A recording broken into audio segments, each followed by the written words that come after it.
वहीद भाई आए नाथ ख्वार है दानिश भाई, उनके साथ मैंने तस्वीर बनवानी है, मैं उनका बहुत बड़ा फैन हूँ। जी मैंने भी बनानी है, मैं भी उनका बहुत बड़ा फैन हूँ। ठीक है, इंशाल्लाह जब आएंगे तो आप दोनों को मैं आपको मिलवाऊंगा, आपकी तस्वीर बनाएंगे।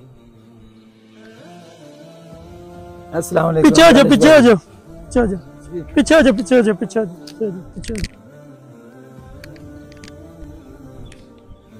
वहीद भाई कारी साहब से तकरीर जल्दी जल्दी खत्म करवाएं और नाच शुरू करवाएं। दानिश भाई ने किसी और जगह भी जाना है। बात सुने भाई साहब, खाने में क्या इंतजाम किया है? मुर्गी बनवाई है। मुर्गी बनवाई है? कौन सी? मुर्गी का गोश्त पकाया हुआ सालन। तो आपको पता नहीं वो देसी मुर्गी खाते हैं? तो और दूसरी बात ये, हमने आपको बोला था कि साउंड सिस्टम हमारा लगना है, फिर आपने अपना लगवा लिया। जल्दी करें, वो तकरीर खत्म करवाएं, हमारे पास टाइम नहीं है, जल्दी करें।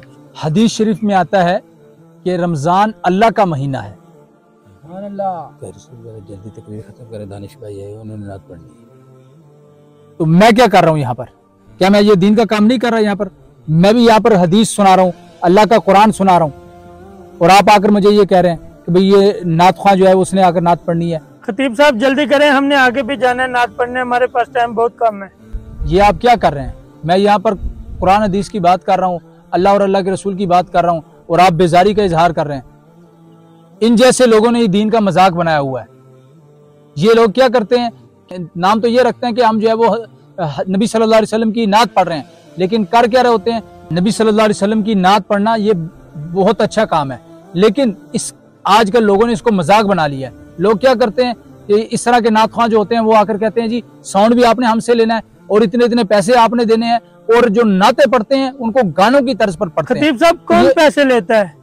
ये आपके नात ख्वां पैसे नहीं लेते, वो खुद पैसे नहीं मांगते। आपकी बात ठीक है, लेकिन वो क्या करते हैं, आप जैसे जो बच्चे जमूरे साथ रखे हुए होते हैं वो क्या कहते हैं, जब कोई टाइम लेने के लिए कॉल करता है तो कहते हैं जी आपने साउंड भी हमसे लेना है, और नात ख्वां साहब जो है जी वो आम मुर्गी नहीं खाते, उनको जो है बकरा चाहिए या उनको देसी मुर्गा चाहिए, और उसके साथ ये होगा कि जी उनको ले जाने के लिए भी स्पेशल गाड़ी, ले जाने के लिए भी स्पेशल गाड़ी, ये ना हो तो फिर स्पेशल गाड़ी के जो है वो पैसे दें। तो क्या ये दीन का मजाक नहीं बनाया हुआ आपने? बिल्कुल नात ख्वानों की हमें खिदमत करनी चाहिए, लेकिन ये बात याद रखें कि उलमाए किराम हो, नात ख्वां हो या कुर्राए किराम हो, उनकी खिदमत करें, लेकिन दीन का मजाक ना बनाएं। जब नात पढ़ी जाए तो नबी सल्लल्लाहु अलैहि वसल्लम की सुन्नत का मजाक ना उड़ाया जाए, गाने की तर्ज पर नात ना हो, और दीनी महफिल को ऐसा बनाया जाए कि हर बंदा दीनी महफिल करा सके। दानिश भाई आप हमारे भाई हैं, आप इधर आए, बैठे, बात सुने। देखें, नात पढ़ना ये नबी सल्लल्लाहु अलैहि वसल्लम की तारीफ करना है, लेकिन आज के दौर में कुछ नात ख्वां ऐसे हैं जिनकी वजह से सब नात ख्वां बदनाम हो रहे हैं। तो इसलिए हमें चाहिए कि हम दीन का मजाक ना बनाएं और हम नातें पढ़ें, लेकिन उस नात की तर्ज जो है वो गाने की तर्ज पर ना हो, और हम जो है ना ऐसे तरीके से नात पढ़ें कि नात को सुनकर लोग दीन की तरफ आएं, ना कि ऐसा हो कि नात को सुनकर लोग जो है वो उसका गाने के साथ जो है वो मुकाबला कर रहे हो। कारी साहब हमें पता चल गया है, आपने बहुत अच्छी बातें की है, इंशाल्लाह आइंदा से हम ख्याल करेंगे। सब आपने ये बात बिल्कुल ठीक कही है। इंशाल्लाह आज के बाद हम म्यूजिक वाली नात नहीं पढ़ेंगे और इस तरीके से हम लोगों को तंग भी नहीं करेंगे। बहुत बहुत शुक्रिया, बहुत शुक्रिया।